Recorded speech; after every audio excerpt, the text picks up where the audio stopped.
Welcome to Everything Co-op, bringing you information on how cooperatives can help improve your quality of life. This show is being sponsored by the National Co-op Bank, NCB. The NCB is dedicated to strengthening communities nationwide for the delivery of banking and financial services for the nation's cooperatives, their members, and other socially responsible organizations. For more information on the power of community ownership, visit ncb.coop. That's ncb.coop. Now stay tuned for your host, Vernon Oakes. Good morning, everybody. This is Vernon Oakes. Welcome to Everything Co-op. This morning, we have the distinct pleasure of having Miss Anita Bond. She's council member at large for the Council of the District of Columbia, and she's the chairwoman of the Committee on Housing and Neighborhood Revitalization. Good morning. Good morning. It's a pleasure to be here with you. It's a pleasure, absolute pleasure to be here. We're downtown in their office, and we have a chance to see you, and I'm so glad that you took out of your busy schedule to be on the show. Thank you. You are welcome. And I'm also really pleased that you started the Limited Equity Co-op Housing Task Force. How did you learn about co-ops or get involved in co-ops? Well, co-ops have been around since the 1950s with the National Housing Bill that was passed by Congress in those days. The whole idea was to help people of very limited income have an opportunity for ownership.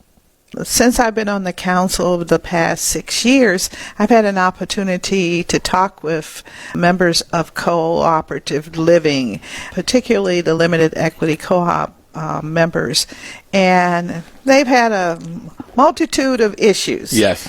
Because they're independent and they sort of govern themselves, it depends on who is the governing body as to whether or not all members of a co-op feel that they have equity in the product, so to speak. And I've run across a couple of problem areas, and so I said, this is an ownership model. My goodness, we should ask that more of these types of structures and living conditions be a part of the District of Columbia. As you know, we currently are not just in a housing crisis. I mean, we're sinking under the high cost of housing in the District of Columbia. And if you look at even those persons who are at the high end, 150,000 or more income, they too are suffering. It's very hard to afford a 2-bedroom, 2-bath, and have to pay as a renter $7,200. Which is the case in one of the Shaw communities, okay? $7,200 a month rent? Yes. At the old Hines School location, it's $8,300 a month. And we won't talk about the wharf. And I mention these locations because these are very desirable housing. Everyone wants to be in what's new, the glass and the chrome. Everyone, even the senior citizens that I meet with, they say, well, we want one of those units too. And, cost is prohibited in most cases because, seniors, they're on a very fixed income. So it was through all of that really piqued my interest, and I thought if we could do anything, since we know that ownership is the way your city survives, that the limited equity co-op model we needed to look closer at. So that's really what got me involved. Fantastic. I mean, co-ops are formed when there's a community problem. I had one gentleman from Senegal that first month that we were on the show say that co-ops are formed to solve community problems. If there's no community problems, there's no need for a co-op. And the community problem that you just outlined is the cost of housing has just gone crazy. And I didn't know it was that high. I mean, you just told me something I did not know. Yes, it is. I can't imagine $7,200 a month to pay. You got to be making I don't know, $20,000 a month to be able to do that at 30% of your home. Now, we do have a few millionaires in the district, but not anywhere near what our population is. Our population is more than 700,000. I gather we may have 200 millionaires, but millionaires tend to be already there. They own their. And so it is the rest of us that we're most concerned with. How can we create ownership opportunities for particularly those that have lived in the city for many years and love the city, newcomers who say, oh my God, I love this place, Right. and they want to be here and they want to raise their families here. And so my goal as chair of the council's Housing and Neighborhood Revitalization Committee is to focus on how do we maintain the affordable housing we have and how do we actually create more. And so that's what I've been working on night and day, 24/7. 24/7, 365. 24/7. Okay. It's such a big issue, and that's why we do it that way. It is a huge issue, but you talked about ownership, so I want to go back and just tell everybody out there listening the 4 types of co-ops. We're talking about housing, but there are 4 types, and it depends on who owns and controls that business. So if it's owned and controlled by the people that work in the business, if the employees own it, it's called a worker co-op. So they can have any kind of business owned by the employees.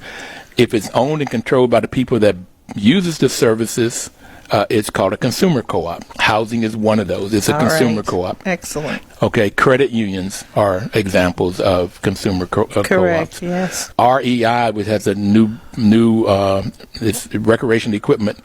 They have a new office, new store here. So one of their superstores in D.C., it's a consumer co-op. So there are different types of consumer co-ops. The other two, normally farmers have been using, but artists are beginning to use them. On one side of farming is purchasing what they need, the seed, the fertilizers, the gas, equipment even. So farmers pool to come together and they form a purchasing co-op to buy things so they get buy in volume and get a lower price and normally a better quality of stuff. Well, let me share with you. Let me give you the 4th one first. Okay. The 4th one is... I relate to these. Okay. The 4th one is, on the other end of the farmers, you have the marketing co-ops. And that's when the farmers come together and they send their milk or their different things that they produce, and then they sell them to markets that the farmer could not get to. And you have Cabot Creamery, Ocean Spray, Sunkist. Those are all different types of marketing co-ops. Some call them producer co-ops because they add value to those products. So these are all of the types. And in the district, I had a group of artists come to me and they wanted to buy a house together. Okay, so that's why the artists, in terms of a purchase, they wanted to buy a house and have a studio in there so that they could live because of the cost of housing is so high. All right, so that would be just another example of it. Yes, go ahead and tell me what you're going to say. I was just going to mention in the 80s, neighbors and I got together and we created a co-op, but it was for the purchasing of vegetables, fruits, and meats.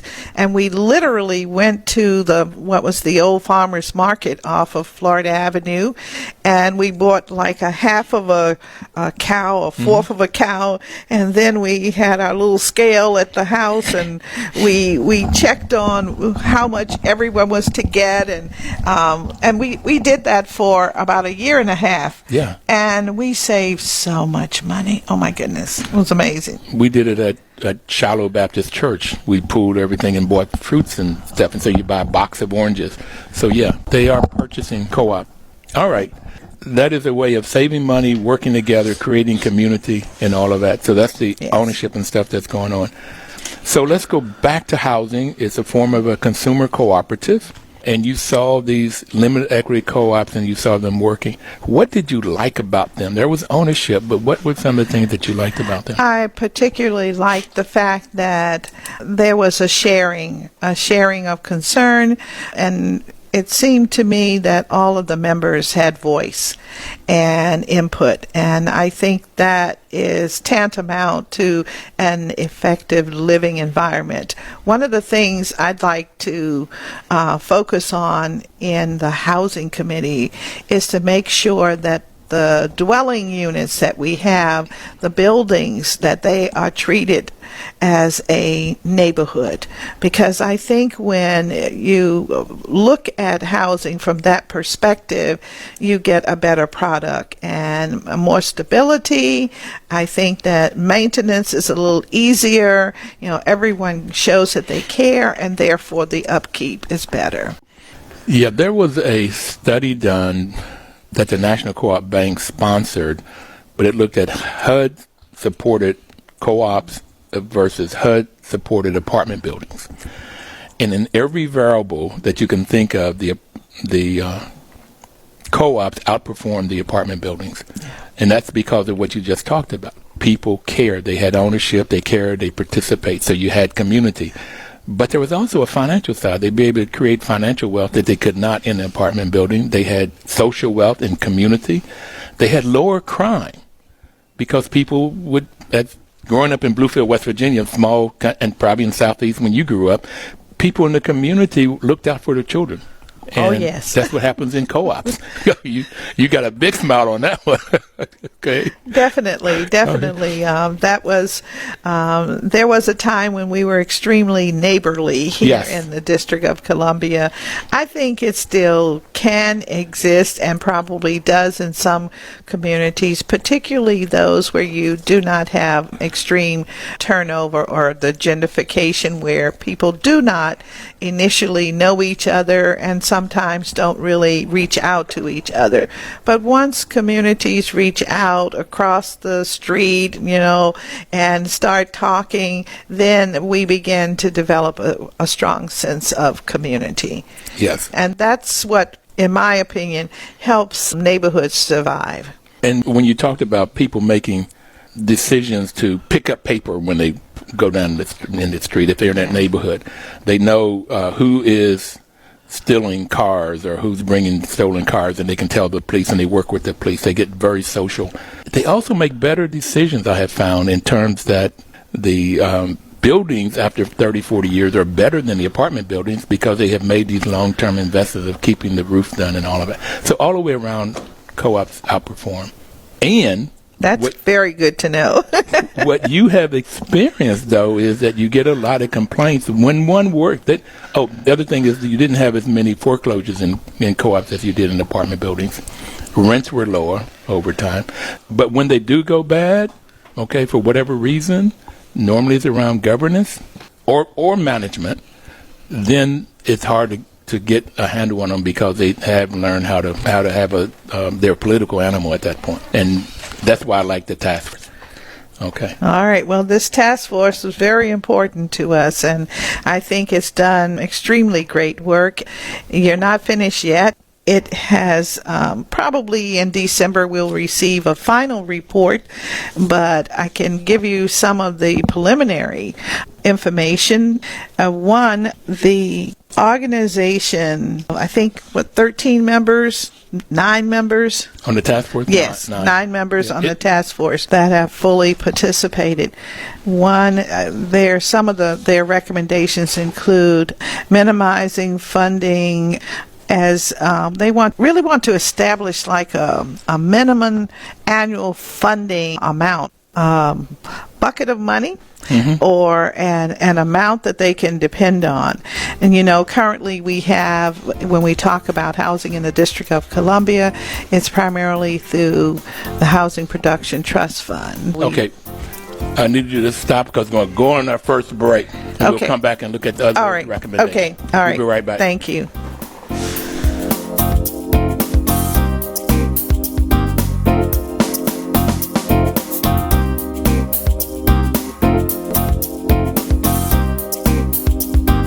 Welcome back, everybody. This is Vernon Oaks. The program is Everything Cooperative.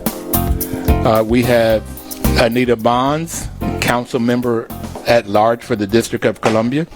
She's also the Chairwoman of the Committee on Housing and Neighborhood Revitalization.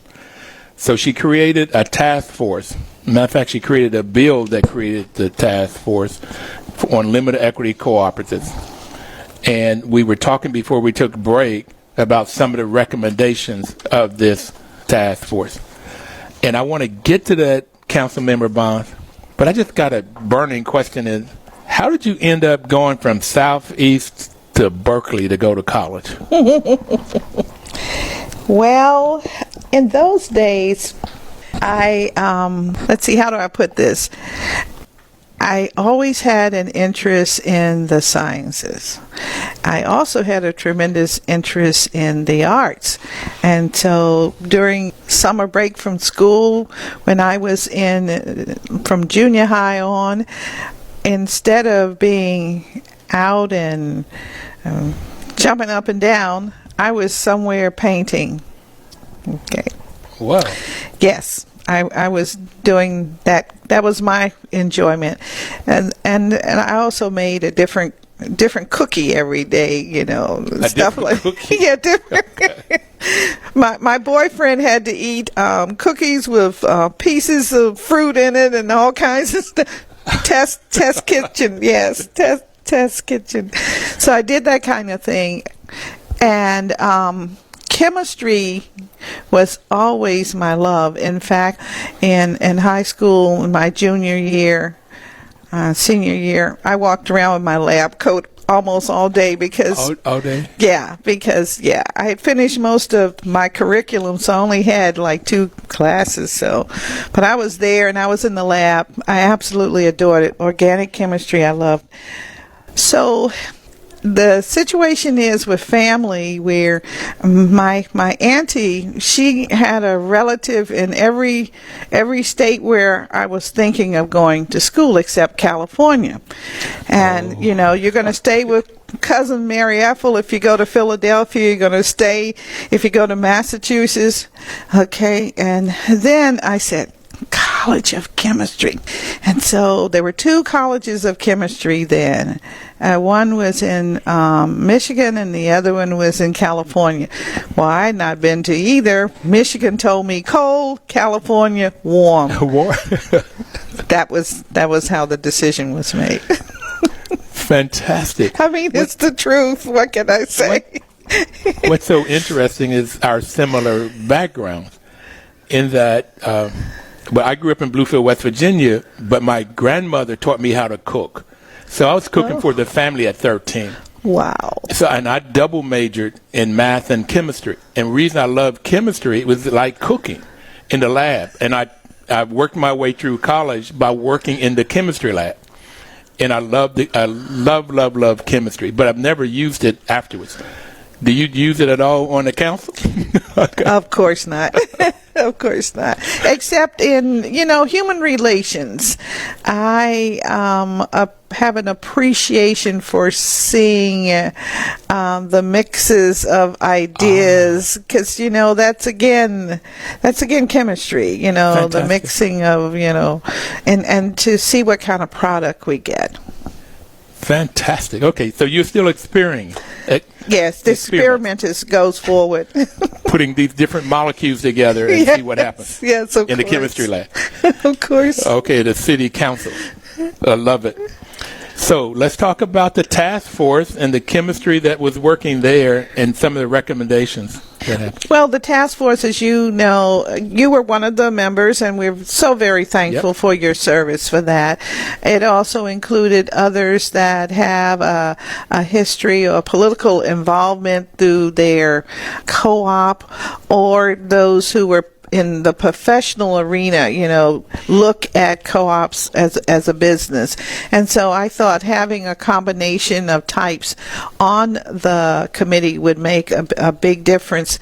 One of the things I try real hard to do is to look at issues holistically, so that we hear from a breadth of so-called experts and practitioners, so we really get a feel for what the community is saying, as opposed to in one vein or the other. And so the task force came up with about 5 major preliminary recommendations. As I was mentioning earlier, they want a minimum funding amount that is set aside. And with that, they hope they can increase the number of limited equity co-op units by 40% by 2025. Now we're in 2020, and we're about to go into 2021. That's a tall task because we already have 4,400 co-op units in 99 buildings. So we're talking about at least, 30 or 40 additional buildings is what we estimate that will become cooperatives and the limited equity type. Also, another proposal. Before you move on, being on this committee, first it was an excellent committee. There was debate, it was lobby discussions, and everybody wanted to have very successful co-ops that are existing and also to create more. Yes. But somebody like me, I wanted to double the number, okay? And so if 4,400, I wanted another 4,400 in 5 years. So some people had to talk about what's the likelihood that would happen and da-da-da-da-da. So we went down to maybe 1,700 additional units. And I like that you put this group together such that you have a group of different people, different molecules, if you will, and then we were able to agitate each other and then come up with a product. And it was just wonderful. Excellent. That's the way the universe really is, as far as I'm concerned. Okay. I love it. Also, we talked about developing new sources of funding, and that I'm very, very interested in how we might do it. I hope that the final report will give us more detail. Then, of course, the necessity for training and management, governance, and maintenance of the cooperative process and units.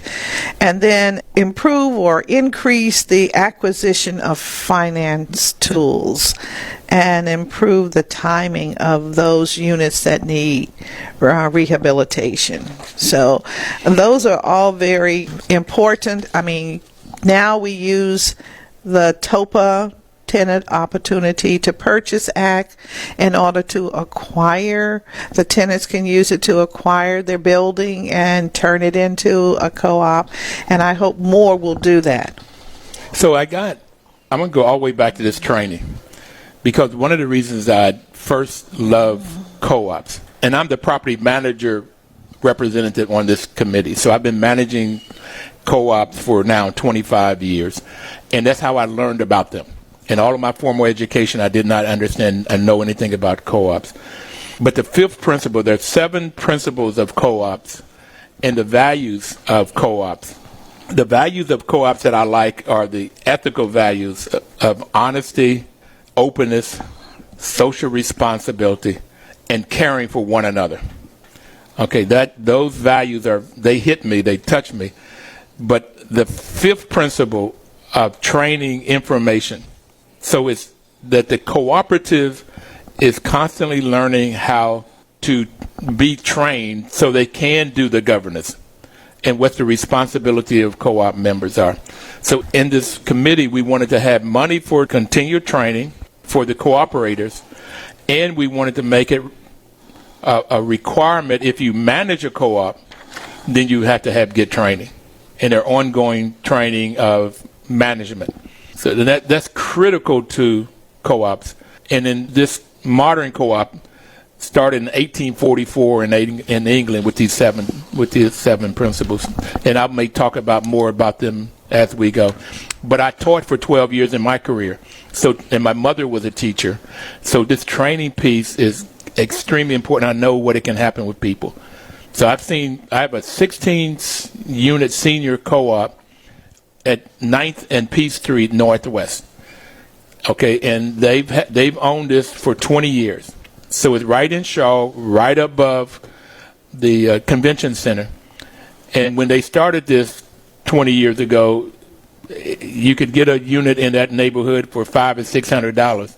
Now they're up to this $7,200 you were talking about. Okay, so there's pressure in the gentrification for people always trying to buy it or get it or whatever. But these seniors, they pay on time and they hold each other accountable. And that's the second reason I like co-ops. That is a perfect example. I'd love to meet them. So let me know one day when they might want to have a visitor. All right. We're going to take our second break.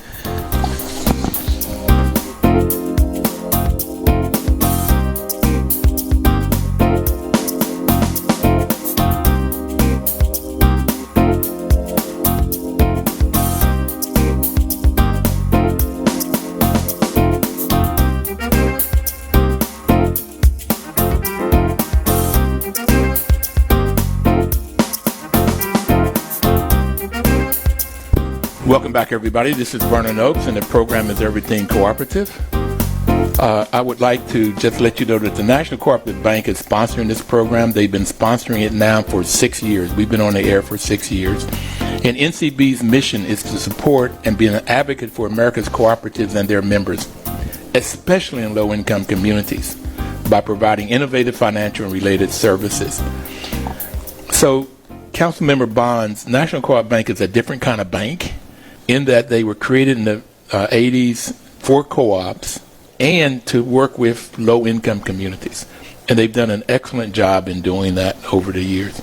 And what I also like about them is the president there, Chuck Snyder, and the members, the people that work there, they're always looking for solutions to how to solve community-type problems. And they have, between Capital Impact Partners, which is a CDFI, which sprung out of NCB, and NCB, they've also made the District of Columbia their focus area for this year. And limited equity co-ops is right in what they were wanting to do. I love it. Okay. Chuck Snyder, I sent a copy, the recognition that we just had. Yes. That resolution. Yes. I sent a copy to him, and his response back was, "This is great. This is fantastic. This fits his goals of creating more limited equity co-ops." So fantastic. We've got a partner there. Oh, I'm looking forward to not just this partner, but any other partners that want to help us make ownership a reality in the District of Columbia, and particularly for persons who have been here, as I mentioned, usually long term, but they really don't have the economic income that modern jobs afford them, because many of them have, the District of Columbia is sort of like its economic base sort of shot up in the last, 5, 7, 8 years. And that has created extreme pressure on the living environment. We have approximately 80,000 rent control units in buildings that were in existence prior to the 1977. And those we were able to help and keep the rent low, somewhat low in those buildings, because the amount of rent increase is restricted. Right. But then you have those buildings built after 1976 and up until, now really, but certainly those, I would say, from 1977 probably to 1997, which would be buildings that may need some repair. They're older stock, and the rents have been sort of what we call naturally affordable, not at $7,200 a month, okay, but more in the range of, anywhere from $800 to maybe $1,800 a month. And so we want to find a way to keep those units affordable. So that's a piece of what I'm working on, and it just seems to me, using TOPA, we might be able to encourage the tenants associations to become an ownership and engagement, coupled with the training that you're speaking of, which would certainly be necessary, because people do need that training as to how they're going to manage and govern this. Absolutely. And what are the maintenance requirements? In most instances, you're going to have an old boiler system Yep. You've got to take care of that. And all of the HVAC probably needs to be replaced. If they have HVAC. Yes, exactly. If they have air conditioning, correct. So those are the considerations that we're looking at. And I'm also asking now, what is the government's responsibility? It is our people, the people of the District of Columbia, but how do we use all of our tax dollars to assist those that are most in need? And what is the opinion? Does everyone deserve a right to live here? We have to ask those questions and get feedback from the public, because it's public dollars that we would be spending. So those are very touchy subjects when we try to go further with ownership, and particular ownership in affordability housing in the district. I really like the district's TOPA laws, Tenant Occupancy Purchasing Act, such that when somebody decides they want to sell their property, then the tenants have the right to form a tenant association. They have the right to buy it. And people like MICASA and MANA and other organizations, and MICASA had a representative on the task force. Yes. Who's very, very knowledgeable about all of this. So with MICASA, when they go out and they help people form and then help them figure out what they need, and then also help them figure out how they can get the funding. So that whole process needs the recommendations that were there when we talk about minimum funding. Yes. Is to help that TOPA process along. Yes, I know that the task force, will sunset, and that's in accordance with the law. I am considering expanding the task force to have a few financial types added to the mix, and asking the task force to look at what can be some funding ideas and structures that we can put in place, because it's an issue it's a problem we've got to solve if we're really going to go forth. And so I haven't talked with the task force chair, but you're the vice chair, so. Okay.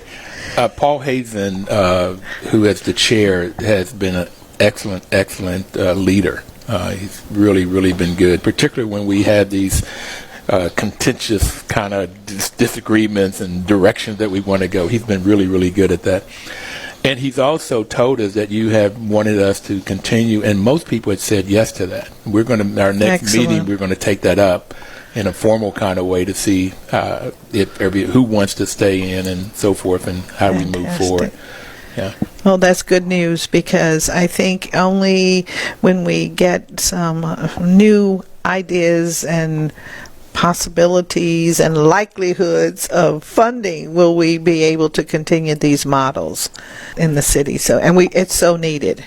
So when you have Louise Howe from the district, from UDC, Amanda Huron from UDC, and Louise Howe is an attorney that was on, and she's been working with co-op. And we talked about Ellen Zerbick from MICASA, the Housing Counseling Services, a young lady there, Jade Hall, and then the government representative for the Department of Housing and Community Development, Anna Van Balen. We had a couple representatives, the people that lived in limited equity co-ops. Correct. Those are what I call our political people, because they're concerned with what's going to happen, because it affects them directly. Yes. Well, Lolita just really, really was into the conversations and very, very active. And the co-op members, if they're very active, they become social and political within the group, because it's a co-ops are democratically controlled entities. So there's one member, one vote. And it's not based on how many shares you have or how much money you have and how much power. If you're one member, it's one vote, which is the other thing I like about Yeah, that's a very beautiful model for those of us who try to practice democracy in this republic of the United States. Yes, absolutely. So some people have said that the big D is the U.S. Democracy, and the small d is a cooperative democracy. But I think it's turned around. The reason is, in co-ops, you may have, when there's an election, 70-80% of the people out to vote in a co-op. Where in the regular elections, you get Yes. 42% vote. Yes, people that come out that's to true. vote. That's Yeah. true. So also we find that people that's in a co-op, housing co-op or food co-op, they end up get taken on political positions because they understand the value of co-ops. So, And working together. Yes. Yes. and how to solve problems when there's conflict. And what I know, and you may have learned this too, when you got two or more together, the Bible says God is there. But I think we need them because there's going to be conflict. Definitely. There's going to be conflict. Definitely. All right. So task force is one of the things that you've done. What else are you doing to increase this number of housing for this economic group, this below 50% and sometimes below 80% of the median family income? What are some of the other kinds of things you're doing? Well, we paid a lot of attention, particularly of late, to our public housing stock, as you well know. And that's 8,300 units on, I think, 53 properties across the city. It also is the largest gathering, I'll say, of public land in the city. Which makes it enticing to the development world because they know that, the properties are old and we need to make repairs. And so how we make those repairs and how we take care of the approximately 18,000 district residents that live on those properties today is very important. And there are a number of strategies in place, but there are a couple of principles that we subscribe to. One is that we'll have a one-for-one replacement. In other words, if a property has 100 units, we plan on having 100 plus units that will come back on the property if it has to be a total rehab. We also are hoping that the square footage for the property will be enough that we can add maybe even a few market rate units and some moderate income units. The idea is to figure out how we, the community, Washington, D.C., the District of Columbia, can begin to hold on to our affordable units at the lowest price point. And at the same time, we want to be able to help pay for it. The federal government is getting out of the business of public housing, and that means no dollars coming into the jurisdiction. So local communities have to figure out how to do it themselves. That is wonderful. I don't know if you know this, but 25 years ago, Capitol View, I think that was the name of it. Yes, that's correct. Was turned from a public housing into a cooperative, like 12th and S Street, something. I don't quite remember, but I happened to run into Larry Dwyer, who used to work for D.C. Housing Authority. I was in a group called a scatter sites. We took 78 units, made it into 100 units, 78 properties, made it about 7 different nonprofits. So I was in charge of one of those nonprofits. But he was telling me that Capitol View turned out to be extremely well. It's doing well. People own it, and they're really taking care of their And property. it's 12th and...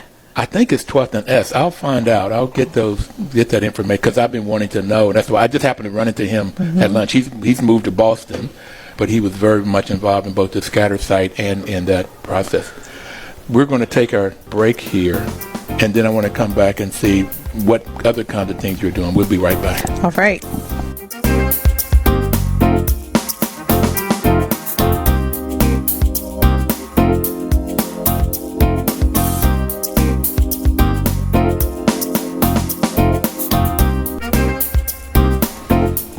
Information is power, and this is the reason the WOL is a great partner for this program. We're giving you information about cooperatives. Either you can go out and start your co-op if there's a community problem that you want to help resolve, or you can go look for a co-op, either housing co-op or credit union or any particular kind of co-op in your neighborhood, a food co-op. So you can look for a co-op and then become a member and have a say in how that co-op runs, and maybe even run for the board. So that's what the kinds of things you can do with a co-op. But we're here now with Councilmember Anita Bonds. And I just want to quickly, Councilmember Bonds, talk about the principles. So I talked about 7 principles. The first one is volunteer and open membership. So it's open to anybody, regardless of gender or race or political or religious. You don't discriminate. The second one is democratic member control. We've already talked about that one. 1 member, 1 vote. The third one is member economic participation. So there's a buy-in. Then for housing, it's normally called a membership fee. It could be the same thing as a 1-month security deposit. For a larger co-op, it could be $20,000, $100,000. There's some buy-in. And then the second part of that member economic participation is if there is a profit or surplus, then that gets to be shared by the members if the members decide that. They could decide to keep that money into the business for growth. They could decide to spend some of that money to help solve other community problems, to donate some of that money, and they could give dividends to the members. That's the third principle. The fourth one is autonomy and independence, and this is where government has to be really concerned and not want to try to get in and tell the co-op what to do. In some of the loan docs, they do say things like you can only rent to people that are, or sell to people that are 50% or lower of the median family income. That's not what we're talking when we talk about autonomy, is that they could get the chance to put their policies and procedures in place, and that's the fourth principle. The fifth one we've already talked about, education, training, and information. And then the sixth one is really nice, and that's called cooperation among cooperatives. So that we want the food co-ops working with the housing co-ops that works with the credit unions to build a bigger group of an economic. And then the seventh principle is concern for community. And so that's sort of built in the DNA, that we really look for ways of working with communities in different kinds of ways to solve particular problems. So with that, I love co-ops. I just wanted to tell you these 7 principles. I love it, and I'm so happy you shared with me the 7 principles, because when you spoke of them earlier, I was trying to write them down rather quickly, so thank you. I guess I come at this a little differently. I'm trying to help solve the housing affordability issue that we're faced with, and so have been focused almost exclusively on what can we do and what can government do. And I think in the training arena, we can put in place some regulations that stipulate that training is necessary. Yes. And that may be touching a little bit on this independence, your fourth principle, but Yep. I think it's necessary because ultimately the city is responsible for all of its residents, not a few, but all of its residents. Right. And so we want to make sure that the properties are safe, sanitary, Absolutely. that they have them provide the services that are needed. I ran into a situation the other day where seniors in the building where they lived are now restricted from paying their rent at the front desk. Don't ask me why they were paying it at the front desk, but that was they were paying it there. Yeah. So now they have to mail it in. And if it's late, they get a late fee. Of course, I'm the author of the late fee law that makes sure it's only 5% of the actual amount that's due, as opposed to the total amount of the rent. So and that's very helpful to many across the city.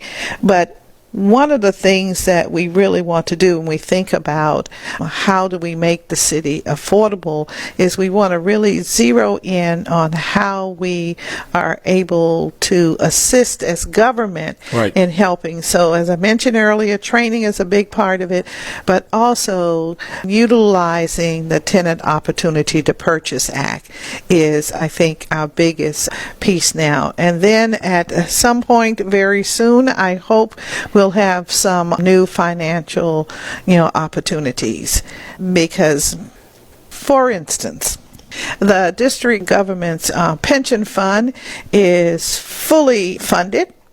The fund that our emergency respondents use and teachers, so that's police, fire, and teachers, is funded even greater. Oh, boy. Okay? It just seems to me, since labor across the country has become the owner of some buildings, some commercial establishments, isn't it time that you put your money where your mouth is? And that is for the workers and the people that need it. So I'm hoping that we can encourage that kind of investment. Also, I just want to add something here real quickly. Is in New York, several of the co-ops in the 50s and 60s, the even larger ones, they were funded by pension money. Union pension money was what funded a lot of these co-ops. So the unions really get the value of co-ops when people have a say in how they operate and create their policies and create their communities, make it very vital. They certainly do, and I would like for them to look at being the backdrop for the investments in some of these potentially new cooperatives that we can develop. Right on. I know. I think that would be great, and that's what this task force could be looking at, are different ways. You said you want to look at different ways of funding and financing both new co-ops and how do you renovate the existing one. Also, we have the LIHTC process, and you have the opportunity zones, and both give a benefit to the investor. And maybe they need to look at how they can invest in a co-op.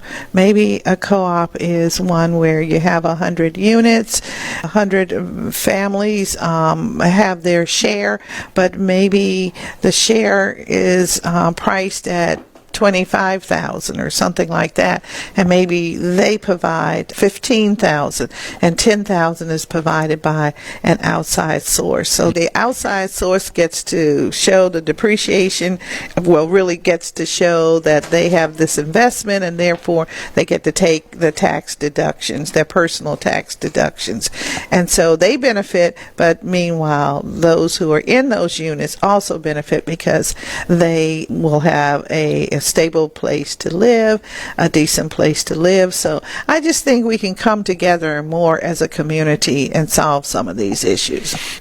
Well, when you started talking about this stable place to stay, I heard Congressman Ellis say that a house to a family is like a bowl to baking a cake. So when we start talking about making cookies earlier, and my grandmother taught me how to bake cakes early on, and rolls and biscuits and all of that, I got it. It said, have you ever thought about baking a cake without a bowl?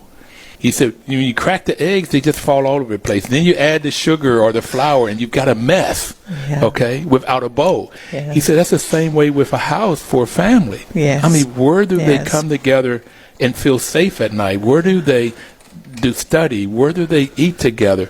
Where they pray together? I mean, without a house, the fundamental of not a house, it's so much needed. It's basic need. It is. And, there's a movement now that's saying, well, housing is tantamount to the existence of community. It's a right.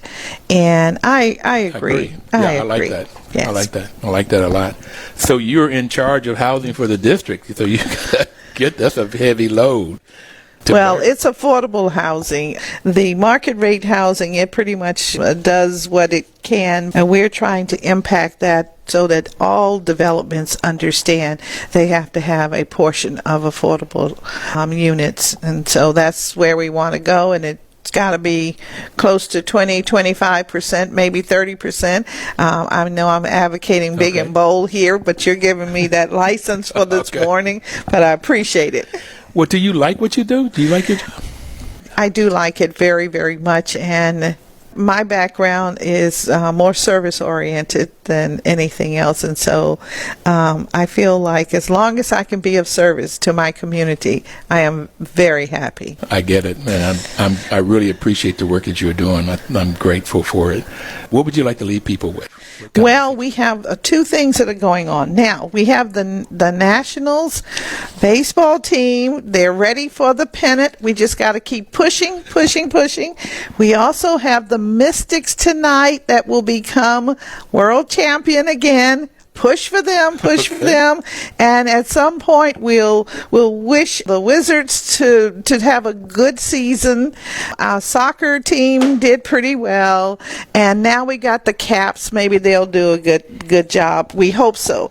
We are Sports Pride City, Washington, D.C., and we love our residents immensely. Thank you so very much for taking out the time today to be with us. We really appreciate what you're doing. We thank you for it.